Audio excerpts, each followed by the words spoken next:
Hey, thanks for tuning into the Land and Home Show. It is indeed February. This is a Christmas tree. So we're going to take down my Christmas tree and talk easements on this episode.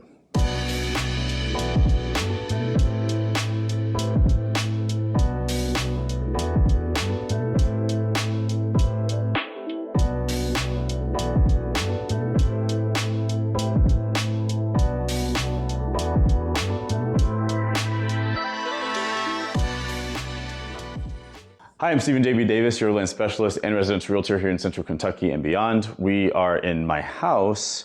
It is very cold outside. I don't think you can see any of the snow, although some of it's starting to melt. It's been really busy, which is why this is here. So I thought I would kill two birds with one stone and talk not conservation easements. We're going to talk all kinds of easements while I take down some of my Christmas decorations. So let's go ahead and jump right in. Easements are, I would say, a little bit of an overused word. It's kind of like the word Kleenex, where Kleenexes are a very specific thing. In fact, it's just a brand. There are lots of different brands of tissue paper. And, there's Puffs, there's the store brand you can get at your grocery store. There's all sorts of things. And so Kleenex is a specific thing. Easements are just, they are permissions or restrictions that are attached to the land. And so I want to go through the basics because, in fact, there are 17 kinds of easements when you go through it all. We're not going to go through every single one. I'm not a lawyer because some of this stuff gets very legalistic, like implied easements and quasi easements and things like that. We don't have enough time, and I don't have enough energy to not break all of these ornaments and explain in a straightforward way. But we are going to talk about the basics. And so I want to start with the way that people most often, at least that I hear, most often refer to easements. And usually they say, is there an easement on the property? And what they mean is, does the property have road access? And when you're talking about an access or an ingress-egress easement, broadly what you're speaking of, without entirely knowing it, is a easement by necessity, meaning something that has happened on a piece of land necessitates that permissions or restrictions are required as it relates to that piece of land and perhaps another piece of land. So an easement by necessity. And ingress-egress easements fall under this category. I love these, by the way.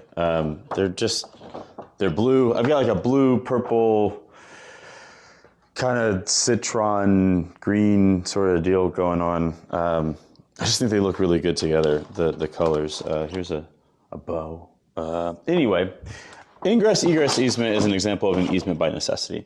And so if we go from the ingress-egress and a level up to the category of easement by necessity, if that necessity changes, for instance, let's take these two objects, my coaster and these ornament hooks that I'm about to, okay. So say the ornament hooks, let's do it this way, block the coaster from having road access. So you get an easement by necessity, or an ingress-egress easement, to be more specific, so that you can cut through this property to get to this property. What would happen though is, if the coaster landowner bought the abutting land behind and say, now this back here has road access and a way to get to the coaster, well, it's no longer necessary for this easement that originally existed to continue existing, because now this owner has its own way to get to the coaster without cutting through. So that's what's meant by necessity. Another example of an easement by necessity would be a utility easement. A lot of properties have utility easements, and what's What's necessary about that? Well, we can't maintain things like our electricity grid and things like our water supply, and if you're on public sewer, things like our sewer system. We can't maintain those things without access to those things from those utility providers. So it is necessary that those utility providers have access to these particular utilities, whether they're, cable, electricity, sewer, what have you. So those are examples of easements by necessity. And notice, these are all about the land. This is not about a person.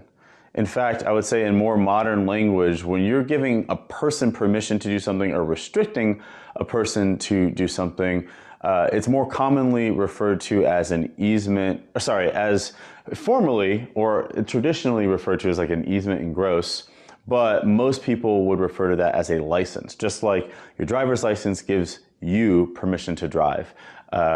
Your a medical license gives that one doctor permission to practice medicine. It doesn't give the hospital permission to run.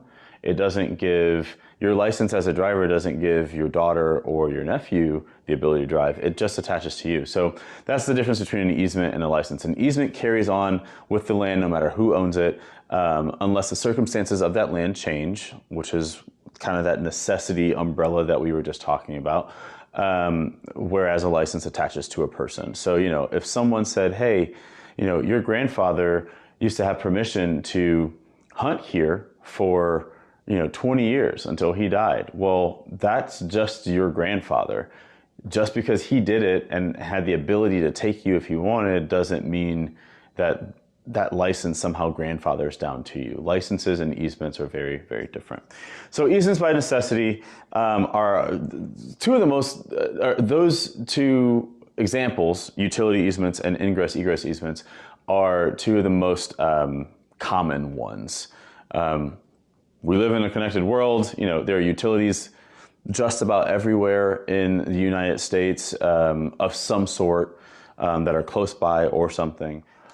So to be clear about how easements go along with the land, an easement is not an ownership of property. It is a right to use or not use a property in a certain way, meaning if we keep with that utility easement example, I've got two electric poles in my backyard that you can't see, but they're back there. I wish they were underground. All it means is that the utility company has right to access them. I still have to mow the grass. I still have to pay taxes on all of the land that I own. They don't own that property that the pole is in. They just have a right to use the space that the pole is dug into and a little bit of the space around it to make sure that those poles function. It's a use type of situation, not a there it is, not an ownership or it's not like mineral rights or airspace or something like that. They don't own anything other than a right to use the land in a certain way, but it's still fundamentally my land. So if we move away from easements of necessity, and I'm sorry I'm going out of order. This is what happens when I multitask. I wish I had explained the whole easement versus license thing earlier, but such is life. So if we move on, there are things like quasi easements. I mentioned that at the top of all of this. I know where they are. Don't wait this long to take down your Christmas decorations. Quasi easements are really interesting because just like the word quasi, which means sorta, kinda, in layman's terms, the circumstances around creating one, or sometimes they're known as implied easements, are also kind of sorta, kinda-y. A good example of a quasi or an implied easement is, when it's provable that someone, they did all the right things to get an easement to happen, and they got a survey and they marked out the road and they did every single thing other than record it. There are some precedents in states and municipalities that say, okay, you had every intention of filing this easement, but you didn't. So the law is going to side with you that you can have that easement granted, even though maybe the amount of time that has passed seems like a very long amount of time, like you didn't want to do it anymore. That's kind of how quasi easements work, or can work. That's just a very, very specific example, but the easiest to demonstrate what that is. Sometimes you have easements by prescription, which is another umbrella. So we had easements by necessity, and under that was the utility easements and the ingress-egress easements or access.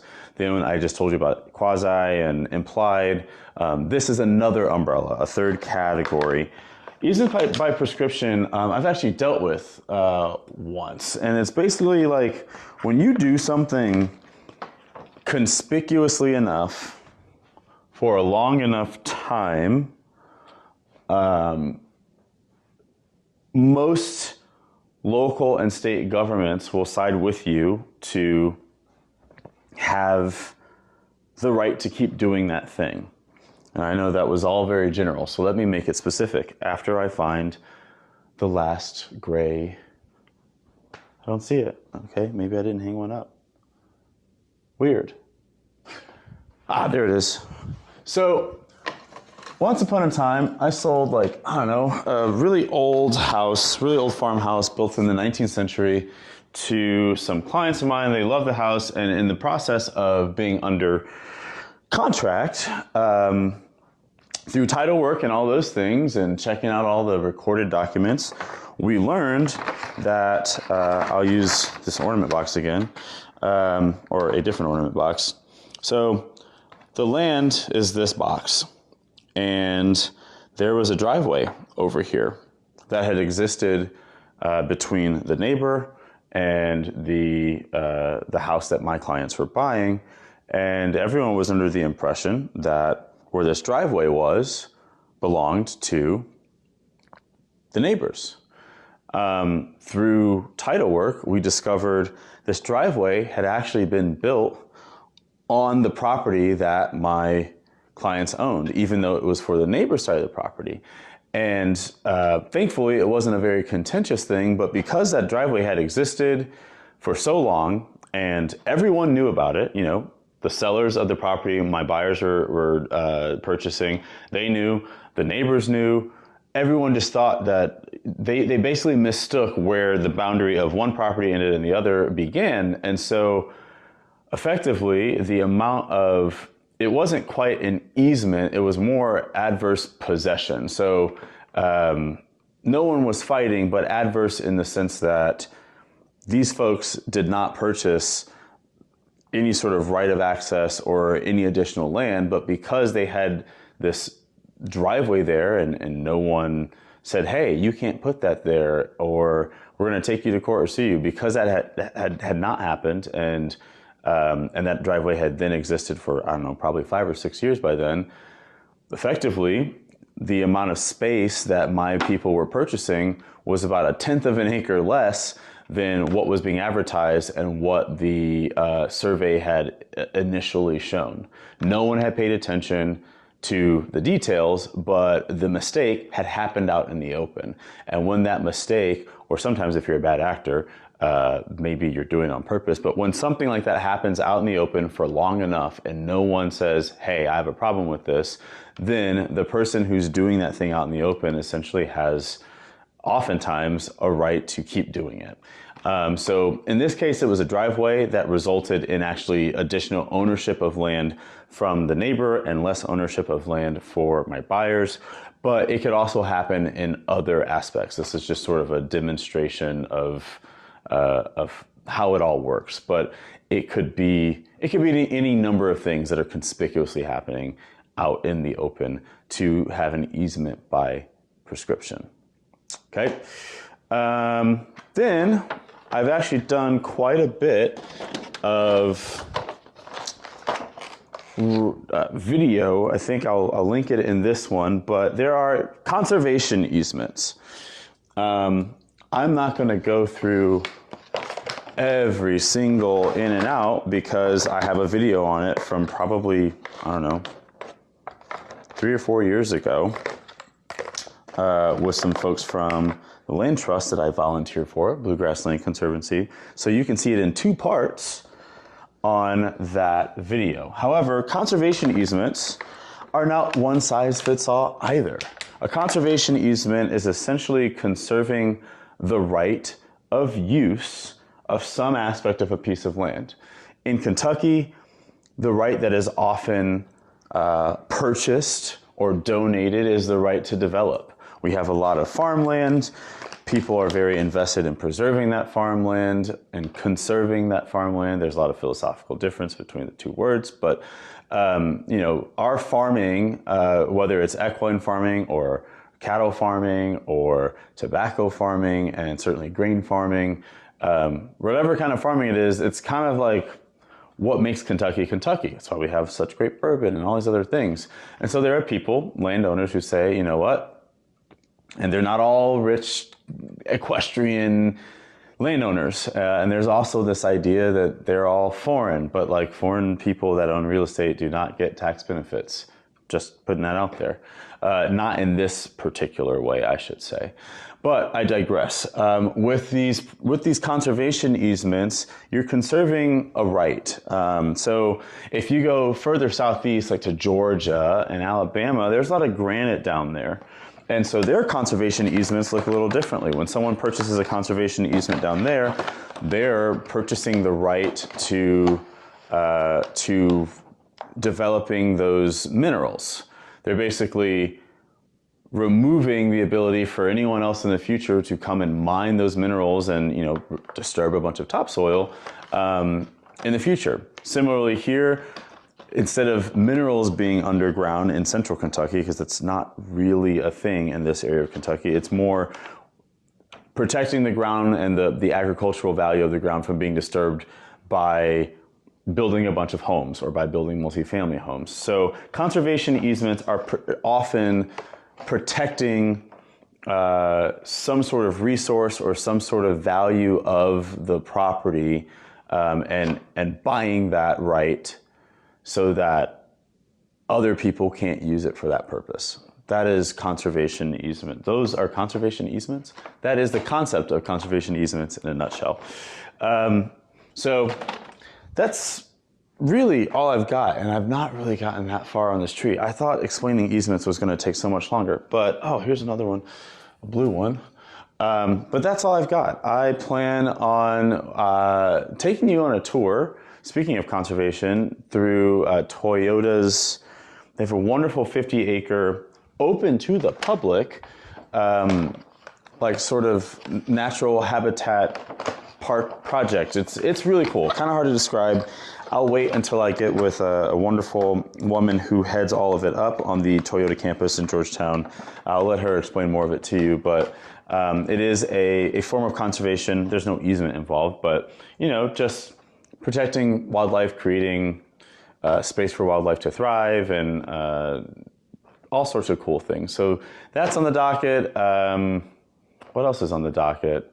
I'm going to talk luxury real estate here sometime soon, and I don't know. Forgive me for being frazzled. I feel like I'm always frazzled in front of you all, but I'm going to keep working on this tree and hopefully be done within an hour and go on about my day. I've got plenty of other things to do. So thank you for watching. Leave your comments and questions below. Get in touch with me via email if you've got questions about buying or selling real estate, land or otherwise.